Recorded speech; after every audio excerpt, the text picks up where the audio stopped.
After what was a record-breaking game week last weekend, this weekend there's still plenty of talking points. Plenty went on.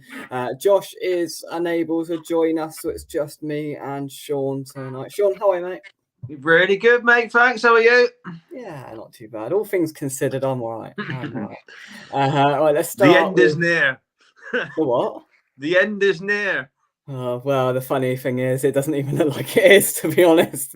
But we'll come on to that a little bit later on. We'll start at the Etihad, where for 71 minutes, Everton kept their resistance up, and then they just ran out of steam. And Erling Haaland brace meant that they took all 3 points. Man City on the charge, 2-0 victors over Everton, Sean. Well, yeah, they did keep Man City quite a long time, but then Haaland only needs one chance, and it's more or less game over. I think both goals in about the space of 10-20 minutes, something like that. But yeah, there's Man City are probably just going to keep doing it, aren't they? Like I think I was looking at the result. I didn't watch the game. That was the early kick of fun. I was looking at the result, 0-0, and it's almost inevitable with Man City. They will get the goal, and especially with, I think again, didn't the goal come at the same sort of time as De Bruyne come off the bench? Yeah, I think I know he's been back a couple of weeks now, but they're sort of clearly taking their time a little bit with him, not rushing him. It was the right time for him to be out because obviously the Champions League starts again for them tomorrow, I believe. Wow. Yeah, so they're going to have some players like him. Haaland's been out a little bit. They have to manage him, and if Pep gets it right, you know it's going to take a special team to finish above them. So because they're no doubt about it, going to finish the season very, very strong. Yeah, I couldn't even tell you how many games are left of the season, to be honest. But I don't know. You wouldn't expect them to lose any more than 2 max, would you? No, they've played 23. They got a game in hand on Liverpool as well. Just 2 points off of the top now. It seems inevitable that they're gonna reach the top spot. And once they get top spot, I can't see anyone once they've solidified maybe a 3-point gap there. I can't see anybody catch them. Good evening, Josh. Josh ain't here, Dad. Josh ain't here. Oh, hang on. Good evening, Sean. There we go. He got it right in the end. But yeah, Everton held up a resistance. So a classic Sean Dyche stubbornness. You know, they stuck with them, but in the end, just too much for the champions, of course, Man City. And then always on the move. Got to let the dog out. Got to let the dog out. She's crying in my ear. Next up, I think the only chance with Man City, though, they're not keeping that many clean sheets, I noticed. No, true. So with Man City, you've got to look for a chinks in the armour somewhere, haven't you? Because if you don't, then you've got no chance. So it probably is the fact. I wouldn't say they've been leaking goals, but they have conceded probably more than you'd expect. But yeah, Man City do what Man City do. We're well used to what they're like. Absolutely, and I think I mean probably leaking goals is a bit much, but they have conceded more goals than the norm for Man City, and look, they've looked quite poor for their standards this season. You know, they've dropped a lot of points which you wouldn't probably expect them to drop, and I still think they'll win the league 5, 6, 7 points at a canter. But look, we will see what happens come the end. Now a big game down at the bottom comes next. I'm sure this was a big game for Luton to try and bridge a further gap, but they were unable to do so. Sheffield United came and they beat them. Luton 1, Sheffield United 3. A first of quite a few bizarre results this weekend. I mean, a few sides pushed, a few sides that you wouldn't expect them to, but I definitely didn't see this coming, Sean. No, I bet Luton fans are a bit gutted with this one, really. After who did they beat last week? Memory's gone. Newcastle draw last week. And they won the week before, something like that, was it? Didn't they win? Must have done. Didn't they win at home, didn't they, after a little while? So yeah, Man City. That's it. They beat Brighton 4-0 at home. There you go. Yeah. So after that one and a point against Newcastle, I'm not saying they got carried away, but they probably couldn't have handpicked a better one to go in after that. Yeah. And go and lose to Sheffield United. Yeah, you probably look at that as a bit of a kick in the teeth, because if they wanted any chance of staying up, that would definitely be one of the ones they'd have looked at. It's so funny. I haven't seen the bottom of the league table, so I'm not even sure what it does for Sheffield United. Are they still rock bottom? Or Yeah, Go above Burnley. Sheffield United and Burnley are now both on 13 points. Everton are on 19 points, and Luton are on 20. Nottingham Forest 21. In all fairness, probably all three of those promoted clubs have probably got more points than we thought at this stage. I think most of us thought, I can't remember. This is a question we had on one of your shows a few months ago. What the record? It was Derby, wasn't it? Was it Derby like 13 points, and 13, they're both on that now. Yeah. Yeah, I think a lot of us thought one or two of them might be like around that area. Mm. If they're on 13 already, you said, you'd probably think they creep up to 20 at least. Yeah. Yeah, I keep saying Everton will be fine. I still think wouldn't be surprised if their points deduction gets reduced very slightly. Yeah. So I think that might give them 4 points back, maybe reduced to 6. I'm not as confident as I was at the start that the 3 will go down. But, and also, remember last week you were saying Forest need to get a result fast. So, I don't know. They got us next. Don't worry about that. I will still say those 3 go down. But, yeah, this is a bit of a sickener for Luton, I think. Do you know what I mean? Because I don't know how well they played, but that's got to be their poorest result of the season, I would have thought. Oh, you'd think so. Yeah, you know, I've backed for a few weeks now. I've backed Luton to stay up, and that's a huge kick in the teeth for them massively. But I mean, with the points they've picked up in recent weeks, they've probably been allowed that with a bit of wiggle room because they're still a point above the top zone. They're only a point below Nottingham Forest, with a game in hand. Of course, they've got a game in hand over all those sides against Bournemouth, of course, because of the Tom Lockyer incident. With Luton, is it Adebayo they got? Yeah. He's got a bit about him. So yeah. They always say you need to get promoted, you need a goal scorer to step, you need a goal scorer. So I think he's quite a handy player. So if he can, I don't know, if he can score another half a dozen, do you know what I mean? That doesn't sound many, but when you're at the bottom, if you've got a striker that can hit half a dozen in 15 games or whatever it is, that could well be enough. Like everyone to be looking at Calvert-Lewin, trying to get him consistently playing and scoring. That could be the difference now. I'll be honest, I couldn't even tell you who plays up front for Sheffield United and Burnley because I just have not paid enough attention of them. No, but yeah, no idea. When you start hearing of players at Luton, I've actually got the Luton Adebayo in my fantasy team at the moment. I think he did quite well in it for a losing side. But yeah, I wouldn't like to call it now. I'll say all 3 go because you think they might run out of steam and Everton getting the points back maybe, but yeah. It's more entertaining than what we thought. We thought it'd be done and dusted by now, nearly.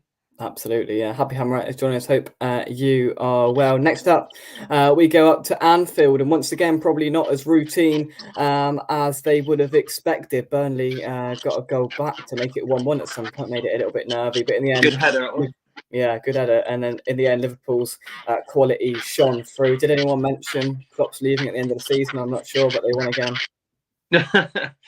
Yeah, they obviously most people will say that it's a 3-horse race at the moment, and they've got to keep pace with each other. But I think Liverpool, they haven't convinced me that often and that much really.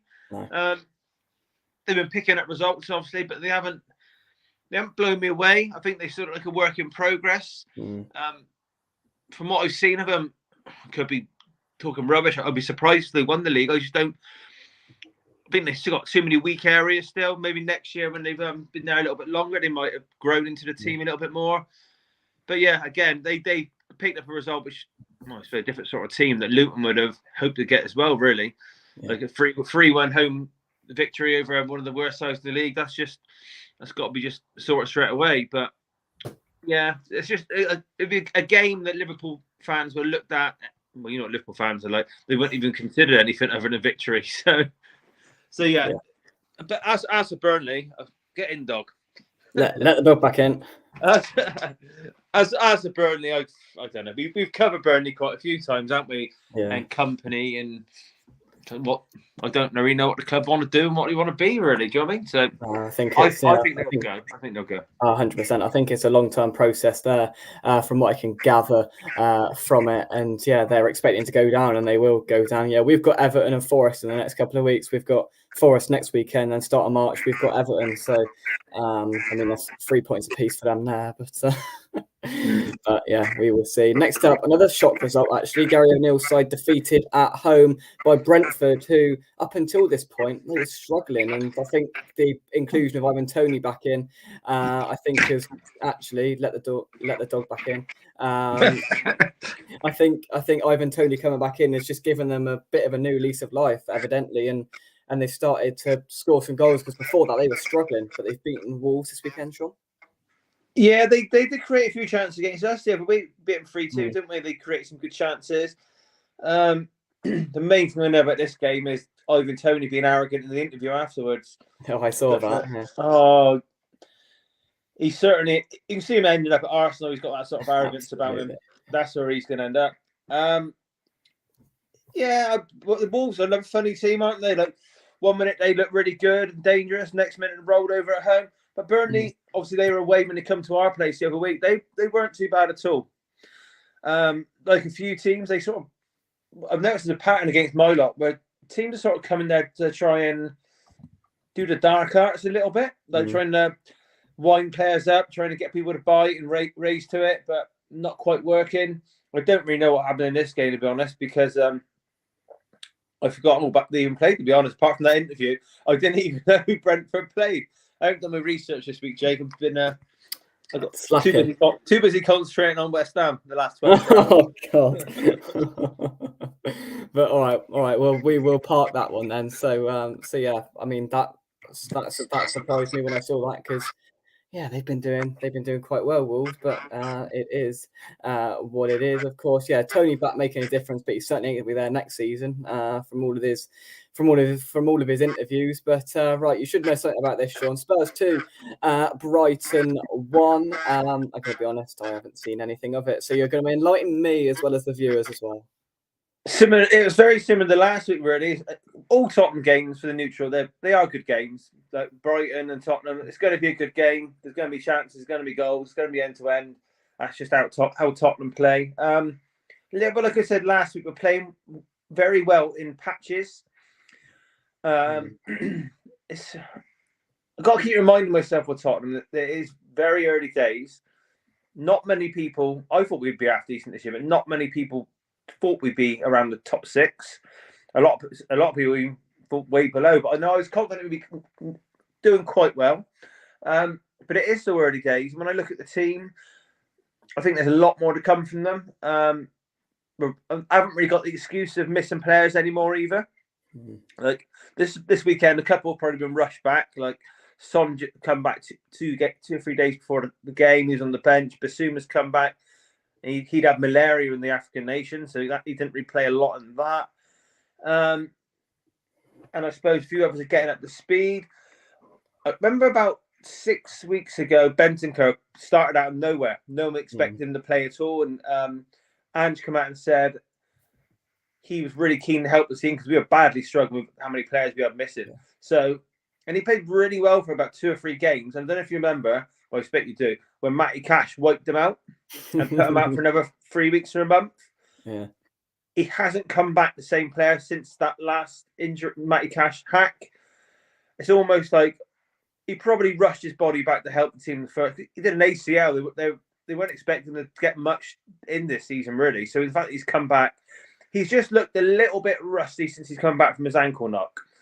So it's about managing time now. And obviously Madison come back after 2 months out of ankle ligament damage. He started 3 games in a row. He managed 98 minutes. He's starting to look really good again. Like I said, we're out of excuses for missing players now because if Bentancur needs a rest, we've got Basuma that can come in. And then below that, you've got the likes of Skip and Højbjerg, who had to fill in a little bit. They're not going to be anyone's first choices by a long stretch. Probably number 1 midfielder on the team sheet at the moment is probably Pape Sarr. He's only 21, and people think he's like the glue in the midfield. When he's not there, he's got that engine, so he just doesn't stop going. So there's not a matter of excuses, really. We're playing well in patches. Left it late again for the winner. Can't really have any complaints. Subs work. I think Brennan Johnson, he was a lot of money, 45 million, but he was brought in as young future potential, really. And he was chucked in at the deep end to start about 6-7 games in a row. I don't think that was ever the plan. but he's looked better coming off the bench. I think he's had an impact in about the last 4 times he's come off the subs bench. So the squad's thickening up. They'll have obviously no Europe this week, so they'll have another week of training. We're home to Wolves at the weekend, another home game. You've got to keep winning these games because obviously, like everyone, we've got a tough period coming up. I think April, May, we got a brutal run of 4 or 5 games. I think we got Man City, Arsenal, Newcastle, Man U, or something all in a row. Us in there as well in April. Is it? You weren't on the difficult list. No, so we got now. So I've always thought we'd finish strong, but we got some tough games to finish strong. You just got to keep going, really. I think top 5 Champions League, great. I wouldn't take 5th now if you offered it to me, if I'm being totally honest. And it's strange. Like I said, I got to keep reminding myself it's early days. But I watched your warm-up show for your game when you did the team news. Yeah. And I looked at the Arsenal team, and one of the first things I thought was, we got a better squad than them. Oh, yeah. And maybe that's me being awful. Maybe that was me being biased, and then I got to remind myself it's early days. Then I think, you got not the biggest fan of Arteta, but he's been there 4 or 5 years now. He's been building that team. So you don't necessarily have to be good players on paper if he's been building it for that long, and that's probably what he's done. So yeah, I'd like to think next season will be even better, but I've got to be happy so far this season. Cup's been a disappointment, but there you go. There we go. That's every year, no matter who the manager is. Right, let's take some of your comments. Here's our resident Spurs fan, Ronnie. Hope you are well. Luton will beat the Manx this weekend. Feel it in me bones. That would be good. I hope Luton stay up because that would just put the 2 fingers up to the Premier League, which would be mildly amusing. Ronnie reckons Spurs are not playing well, not at our best. He says, 40 in the league for 51 goals. Wait until we're playing well in small patches. Like that's what we're doing. Like, we might start the game slow, pour half an hour, and then we'll start going really well. Then we quite often finish quite strong. It's a bit patchy. That's what I'll say. Like I can enjoy the football we play and moves. Like some of the goals we score when it clicks are brilliant. Like the winner, do you know what I mean? Car 13, even Sarr's run for the first goal. It's great football, but it is a bit patchy. That's the honest truth. But like I said, we've got no excuses. Subs now. The likes of Brennan Johnson, he's better off the bench. He's a good impact sub, and that's proven. That's fact because his stats coming off the bench are decent. Likes him coming off the bench. If we can bring Bentancur off the bench for 20 minutes ago, he's a class player, but just not overplaying him. Do you know what I mean? There's a lot more to come, I think. Yeah, for sure. I mean, Ronnie's put in the April fixtures: Newcastle away, City home, Woolwich home, Liverpool away, all in a row. That is horrendous. So yeah, that's when the test will come. We will move on. Next, we go to the Cottage. Another result that I didn't expect.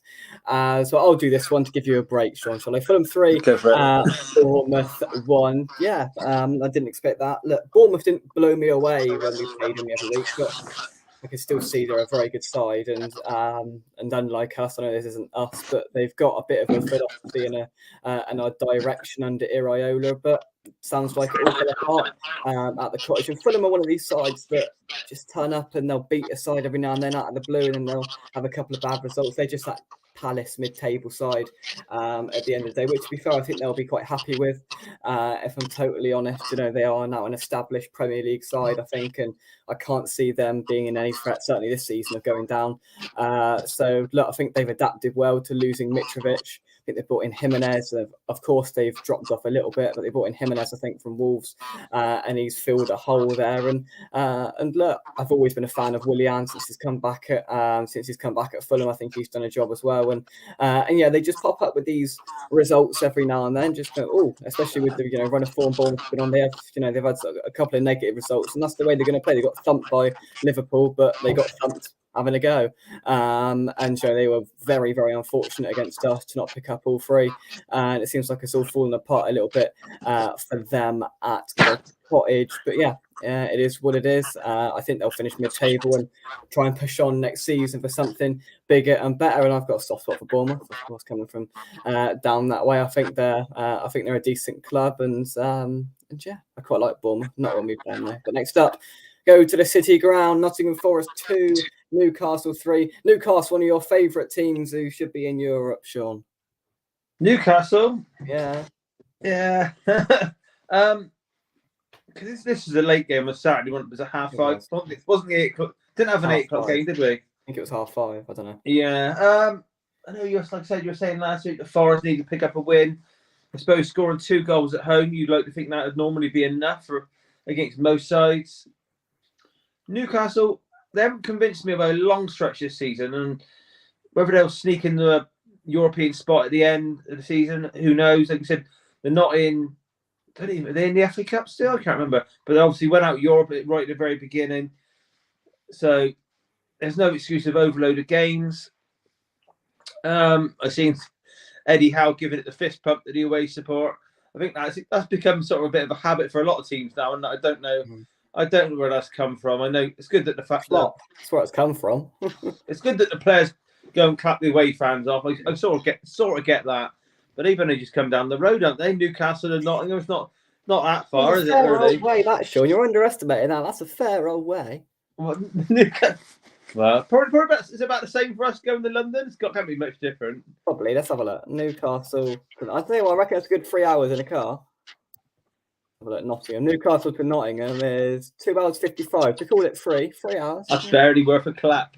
Oh, that is actually a good result for Newcastle. Because if I'd have predicted that game before, and I'd have said that could have been a banana skin, maybe like a 2-2 or something like that. But Newcastle have got a bit of quality there. I don't rate loads and loads of their players, but they got with Eddie Howe there, they got a bit sort of British grit about them, so they'll keep going. Do I think they'll get a Champions League spot? I'd say probably no this year. No. That's just my gut feeling at the moment. But yeah, it's not a game I watch, mate. It's a 5:30 game. I'm usually out by then. Out of the town. Well, I don't ever go out in the town anymore, but certainly out. Fair enough.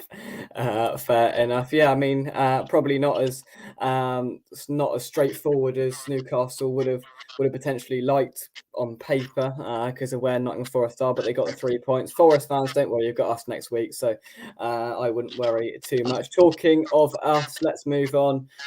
Do you know what, Sean? I did the reaction after the game yesterday. I did another video yesterday evening. I did an hour live stream talking earlier on. If you want to say something, but I'm out of words. Go on. Well, it's probably not worth covering the game, really, is it? Because what happened. The only thing I could say about the game, I think I've listened to a few of your followers' videos that it was coming, and I've said to you for 6 months, winning ugly. It will run out. Do you know what I mean? You had to go at Old Trafford and lost reasonably heavy, so nothing seemed to be working. And I noticed most of the West Ham fans have now gone a bit the other way a little bit on Moyes, and think the time's maybe up. I've seen a few things on Twitter floating around which I couldn't get my head around. Like it's the Declan Rice thing. Like you haven't got to hate him, but I've seen fans in the home end standing up applauding his goal. Like, what is that about? What is going on there? I'd like to think it was a day tripper from who's not a fan, but you don't do that. I don't care if he's apologising for the goal or any of that nonsense. But bottom line is, when players go, and I'll say the same about Harry Kane. You didn't have to go. No, you didn't have to leave your football team. You weren't forced. You did not have to go. You weren't bullied out. At some point, you thought, right, enough's enough, I'm going. So I just don't understand that at all. But also, in the bigger picture of West Ham, I've said to you before, but lots of time, you've reached a point with Moyes where you're all very confused a little bit. What you want. You keep getting reminded you've got to appreciate this cup win. Now, it's great to win the cup, but let's be honest, if any team wants to win that cup enough from England, they probably should if they really want to win it. Let's see if Villa win it then, shall we? I don't reckon. Yeah, but if you really, really want to win it, because if you look at the betting for that trophy every single year, an English side will be in the top 2 in the betting. I'm not taking it away from Moyes getting it, but it's been the get out of jail card for him a little bit too many times. When let's be honest, anyone could have gone there and won it. But even little things on, I think the standards have dropped at West Ham a little bit for fans. Like I was seeing, this is before kickoff. It was like, oh, we're bad. All of a sudden, we're trying to find excuses why we're not doing very well. Oh, we're badly missing Antonio. Right? I know he's not been a bad player over the years, but then they've reeled off the stats of, oh, he scored an assist over 10 goals for the last 5 seasons. That's your centre forward. That's pathetic. It's crap.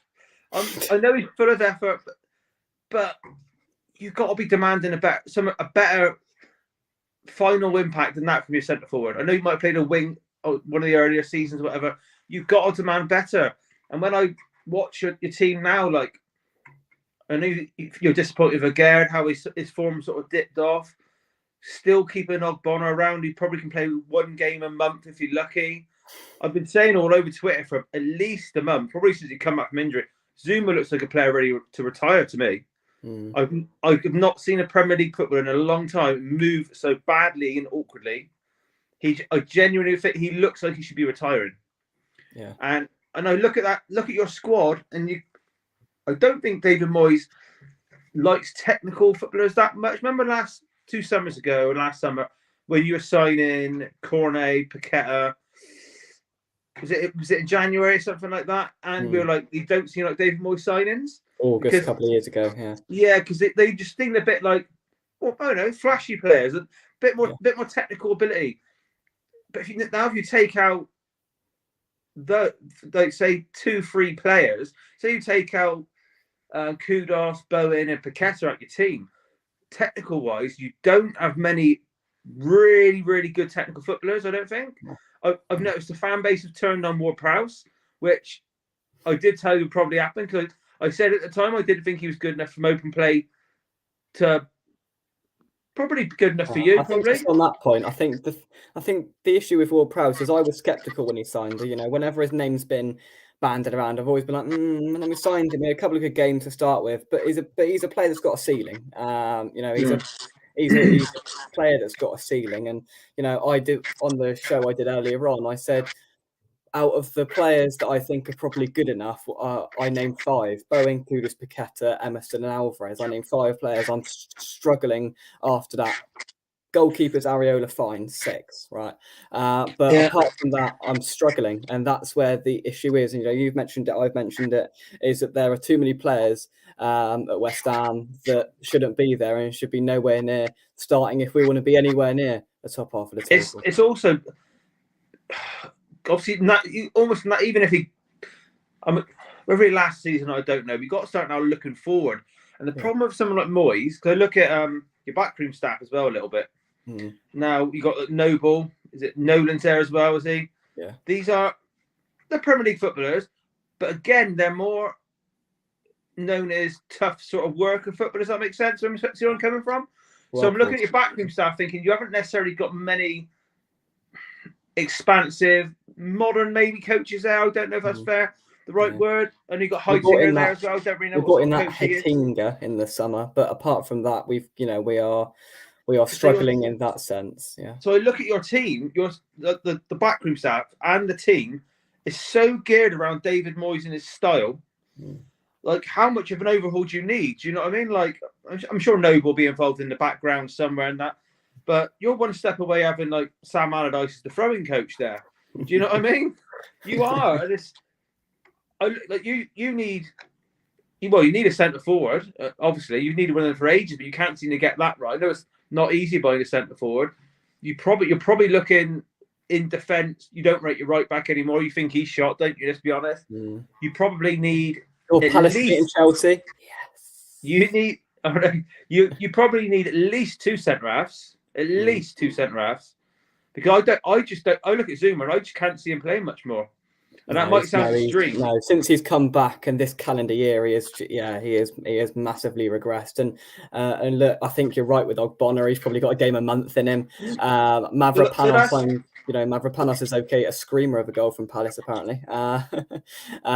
See, what do you need? At least 2 centre halves, really. Yeah. And you're not a big fan of the right back unless Johnson goes back to the right back. And then is he going to stay anyway? He hasn't signed the contract yet. Yeah. So then you need a centre forward. So you're up to like 150 million there. And then the problem then is if Moyes goes, it's going to be someone that have a completely different football style. Because I think that's finally hit home with nearly all West Ham fans that the style's not good enough. So the owner, even though you don't probably trust him, might be chasing back where he went before, like maybe a foreign manager, just to play a better style of football. So the squad's going to need an overhaul, different style of player, a lot of it. Then you've got to try and keep your 3 stars. I think Bowen's in it for the long haul a little bit. Yeah. It's just, I've been banging the drum to get Moyes out for a while because he's not good enough. But at some point as well, the fans have just got to consistently know what they're demanding. Like calling for Antonio to come back. Oh, we missed him. It's just accepting that sort of mediocrity a little bit. And I don't know. I just think you have been a very confused fan base for a while. What we want, who's good enough, who's not good enough. You've been trying to put a midfield together on your each week, and probably every single midfield you try and pick, it'd be disjointed. Yeah. Like you signed Calvin Phillips, and I was seeing all these teams being put around, right? And it was having Alvarez and Calvin holding, so that's 2 holders. Then you're pushing Paqueta out the left wing, where everyone's been saying he's better central. Then you're putting Bowen up front, where everyone's probably thinking he's not a centre forward, he's better on the right.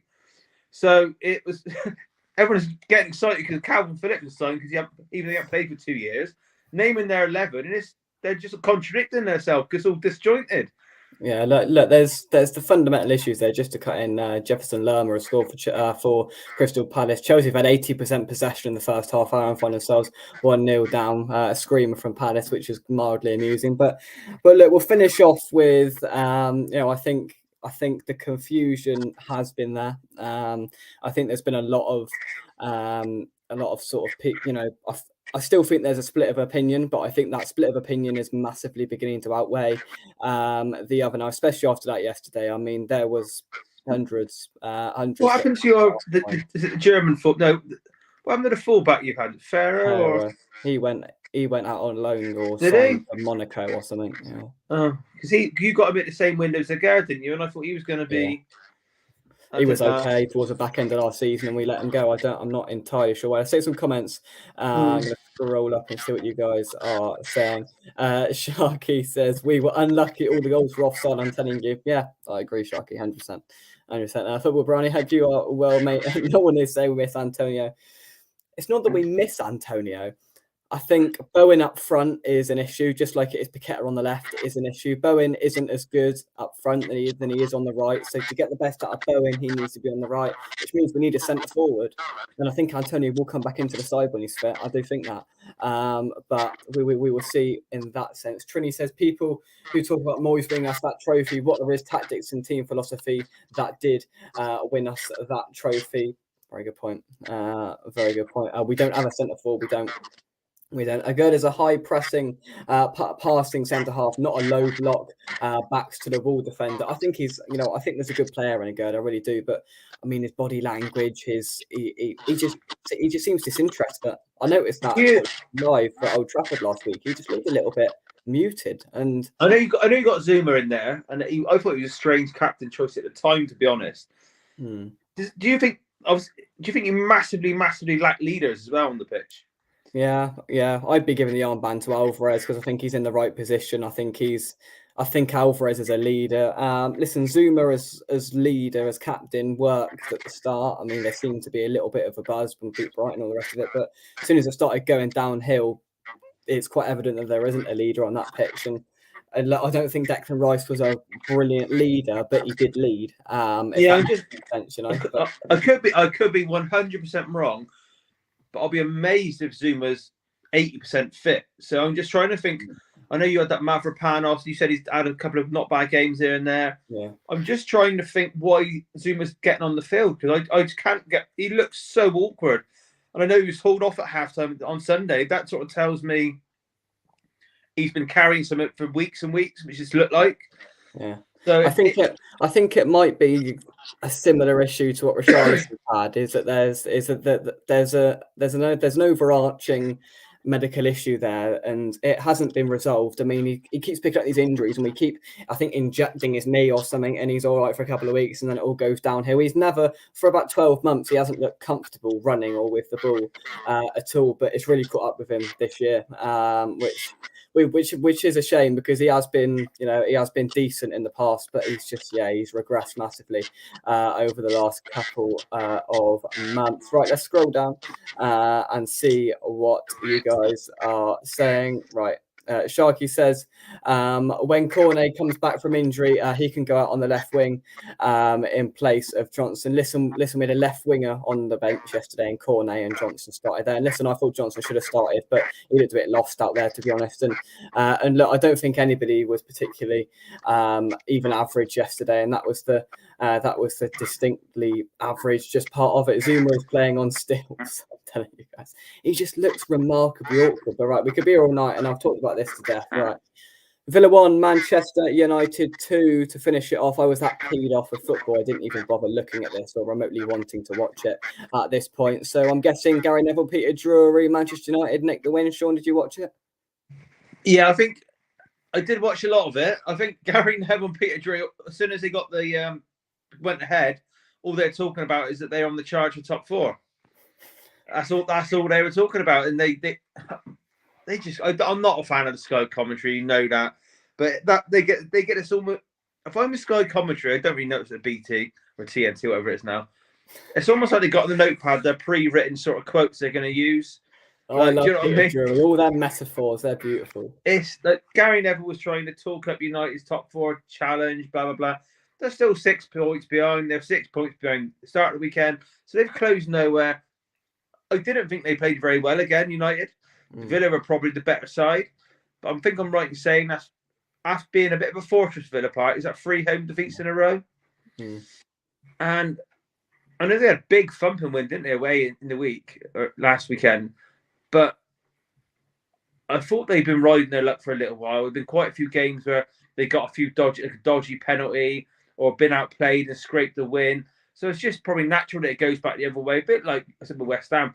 If you're getting wins you maybe don't deserve, or playing poorly and getting a win, that they will catch up on you eventually. And probably United draw was probably a fair result. I can't really fault Villa what they've done this season. I do rate the manager. Said this before, and this will depress you. The manager is probably the sort of manager you should have gone for around that time. That would have almost felt like the natural progression to go for someone like that, who's had a bit of success, done okay in the Premier League. They're few and far between the find, really. I'm going back on West Ham a bit now, but I can't actually. Please, move on. I'm trying to think who you'd go for. I really am. Right, the bookies earlier on the show. I think you came on for a short while earlier. The bookies from memory, from what I saw, are ranking Graham Potter.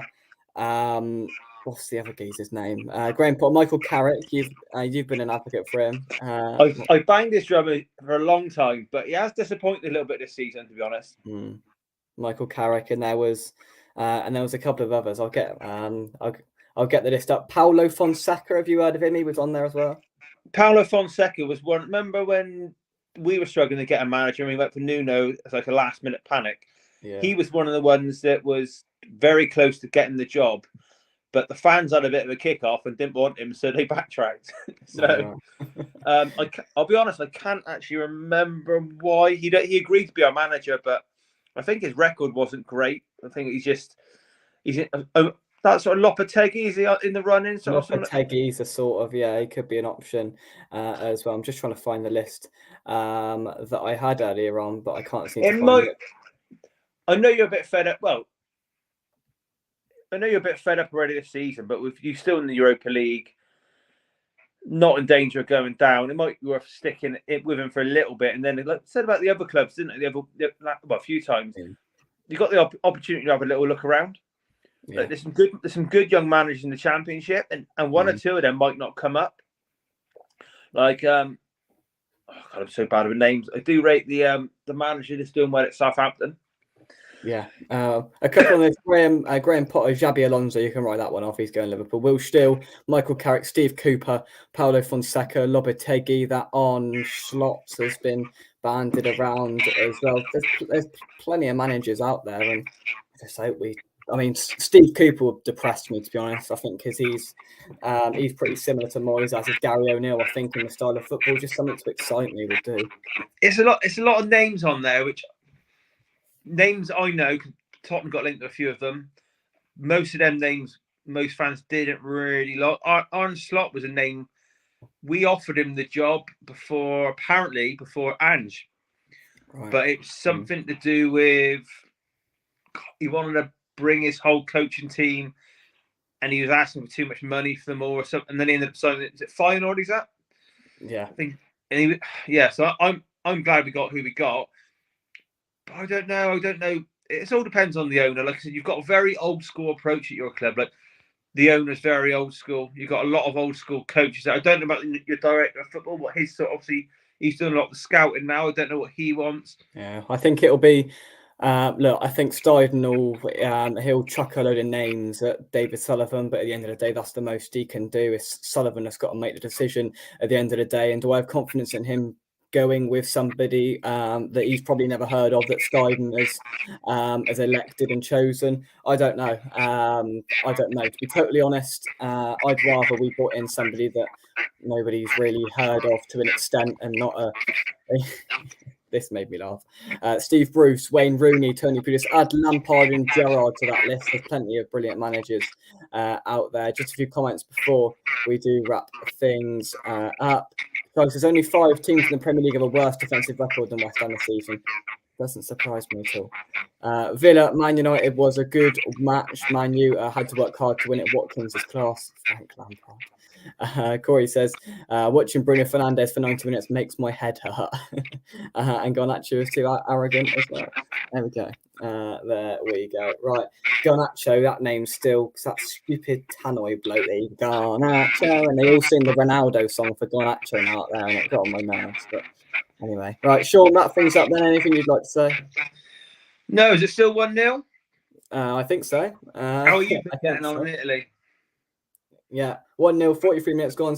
So we've cut 15 minutes off the show, so you can go and watch your beloved Chelsea tonight. Sean, thank me later. Oh, Simon, hang on, before we go, Simon, Chelsea fans in. Good evening. Wanted to pop in and say hi. How's it going, Si? How's it going? Not too well. Not too well. But, yeah. Have they raised enough money so they can sack Poch yet or not?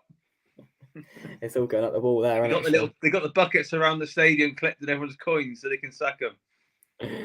Oh dear. I don't know why I'm laughing, but yeah, from me, come on, you Irons. Thank you very much indeed for watching. We'll be back next week where hopefully we don't get pounded by Nottingham Forest. It would be a miracle if we don't. And Sean, thank you very much indeed for joining us.